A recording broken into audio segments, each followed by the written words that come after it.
My name is Xiao. I'm going to be reading a piece called Monsters, Monsters. Once upon a time, a miserable little boy, unknown to the world, lived in the attic of his house with his parents. His parents, odd was the word their neighbors used to describe them, were happy with their young son locked up in a room filled with dust.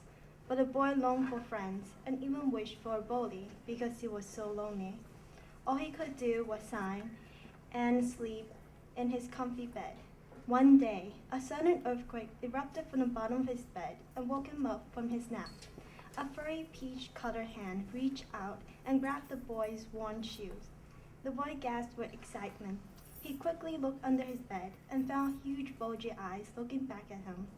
The boy reached out and said, "Be my friend?" "Grandma, what happened? What happened? Continue the story." David popped his head up from under his blanket. "It's all right, dear. I'll tell you tomorrow. Now go to bed," his grandmother replied. She turned off the lights and closed the door behind her. David was too excited to sleep.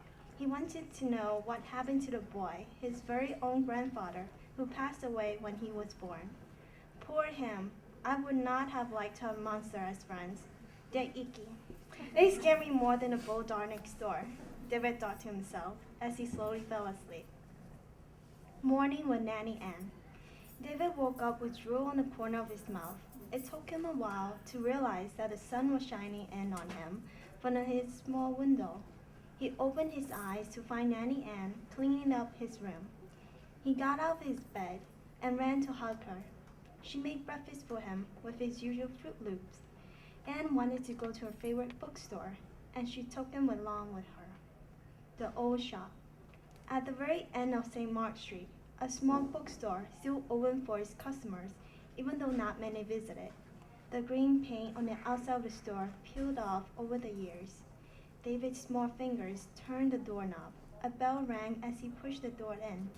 Anne reassured David that it was safe to enter. Dim orange light from the large chandelier shone throughout the low-ceilinged room. The chandelier's size captures David's brown eyes. He slowly walked in and saw a young lady standing behind the long glass desk. The lady smiled, and she pushed a few strands of brown hair from her face, revealing her green glittery ears. David swallowed hard and didn't want to leave Anne's side. Anne held his chubby hand and guided him to the children's section of the store. But he kept looking back at the lady with a strained air. He thought he saw a tiny figurine of a mermaid on a glass desk tilt its head and flip its tail. He quickly turned around to face the bookshelf and tried to look back again.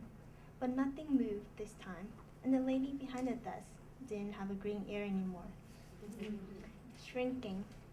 David found his place at the very end of the children's bookshelf.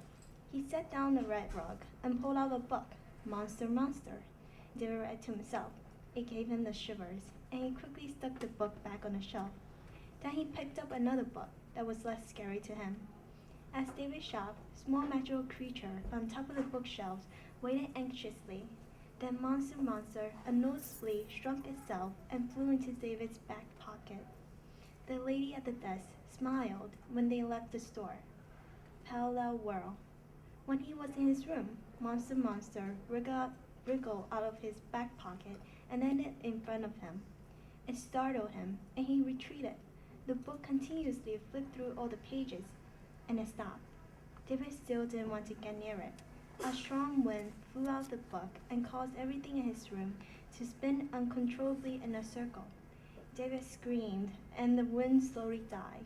Yet another strong wind was starting again. This time, it pulled him and his blanket into the book.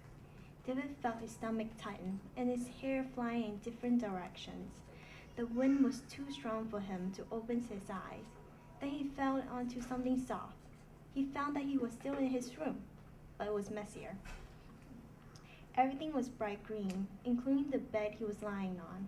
He got off the bed and went toward the door. He felt his heart beat faster as he came closer to it. He grabbed the doorknob and pulled.